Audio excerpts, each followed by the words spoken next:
এক বক ও এক শিয়াল দুজনে ছিল খুব ভালো বন্ধুত্ব। বক যেখানে থাকুক না কেন শিয়ালটাকে খুঁজে বের করতো, তারপর সেখানে গিয়ে গল্প করতো। সারাদিন তারা গল্প গুজব করতো, আর বকও শিয়ালকে সবসময় খুঁজে বেড়াতো। তারপরে দুজনে মিলে প্রত্যেক দিন গল্প করতো। একদিন শিয়াল বলল, শোনো বন্ধু বক, আমার ইচ্ছে হয়েছে আমি তোমাকে একদিন আমার বাড়িতে দাওয়াত করব। তুমি তাহলে আগামীকালকে আমার বাড়িতে এসো, আমি তোমাকে পায়েস রান্না করে খাওয়াবো, কেমন? আচ্ছা বন্ধু শিয়াল, তুমি দাওয়াত করেছো, আমি কি না যেতে পারি? আমি তোমার কথা ফেলতে পারি? আচ্ছা ঠিক আছে, আমি তাহলে আগামীকালকে তোমার বাড়িতে চলে আসবো। আচ্ছা ঠিক আছে বন্ধু বক, অনেক সময় তো হলো তুমি আর আমি গল্প করছিলাম, এখন আমার বাড়ির দিক যেতে হবে, তাহলে আমি বাসায় ফিরে যাই। আচ্ছা ঠিক আছে বন্ধু শিয়াল, ভালোভাবে দেখে শুনে যেও, কেমন?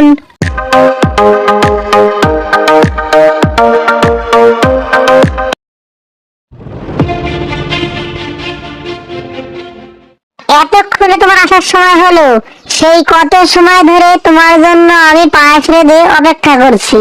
শিয়াল বন্ধু তুমি রাগ করো না, এই বাসায় একটু কাজ কাম করতে একটু দেরি হয়ে গেল, সেজন্য একটু দেরি হয়েছে। যাই হোক, এখন তো এসে পড়েছি। আচ্ছা ঠিক আছে, এখন তোমাকে আমি পায়েস এনে দিচ্ছি, তুমি পায়েস খাও। তারপরে শিয়াল পায়েস এনে দেয় ঠিকই, কিন্তু বক সে পায়েস খেতে পারে না, কারণ একটি প্লেটে করে এনে দিয়েছে। সেই প্লেটে তো বকের ঠোঁট বসে না, সে কি করে খাবে? অনেক কষ্ট করলো কিন্তু খেতে পারলো না। কি বন্ধু বক, পায়েস কিরকম খেলে?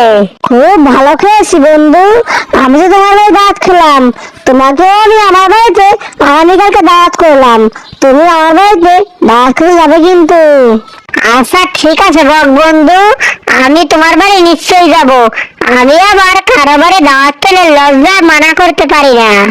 আচ্ছা ঠিক আছে শিয়াল বন্ধু, তাহলে এখন আমি আসি, তুমি একটু কালকে আগে ভাগে চলে যাও, কেমন?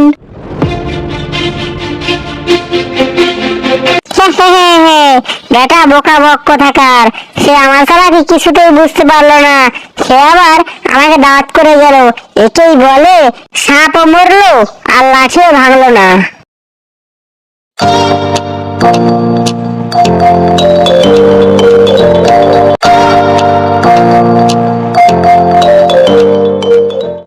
আচ্ছা শিয়াল বন্ধু, তুমি এতক্ষণে আসলে যে, তোমার শরীর স্বাস্থ্য ঠিক আছে তো? হ্যাঁ বক বন্ধু, আমার শরীর স্বাস্থ্য একদম ঠিক আছে, তোমার বাড়ি দাওয়াত খেতে আসবো, সেজন্য একটু সাজুগুজু করতে সময় লেগে গেল, এই আর কি। আচ্ছা ঠিক আছে শিয়াল বন্ধু, আমি তোমাকে এক্ষুনি তোমার খাবার এনে দিচ্ছি। তারপর বকও চালাকি করে শিয়ালকে এরকম একটা পাত্রে খাবার দেয় যে শিয়ালের মুখ মোটা হয়, ওটার ভিতরে তার মুখও ঢুকাতে পারে না, আর অনেক চেষ্টা করার পরও সে সেটা খেতে পারে না। কি হলো শিয়াল বন্ধু, তুমি কিরকম খেলে, কিরকম স্বাদ পেলে? কি, আমাকে বাড়িতে দাওয়াত করে এনে এত বড় অপমান, এটা তুমি কি করে করলে? কেন, তুমি শুধু যেভাবে আমাকে দাওয়াত করে নিয়ে অপমান করেছো, আমি তোমাকে সেভাবেই করলাম। আমি বুঝতে পেরেছি বক বন্ধু, আমি আর কখনো কারোর সাথে এরকম করব না।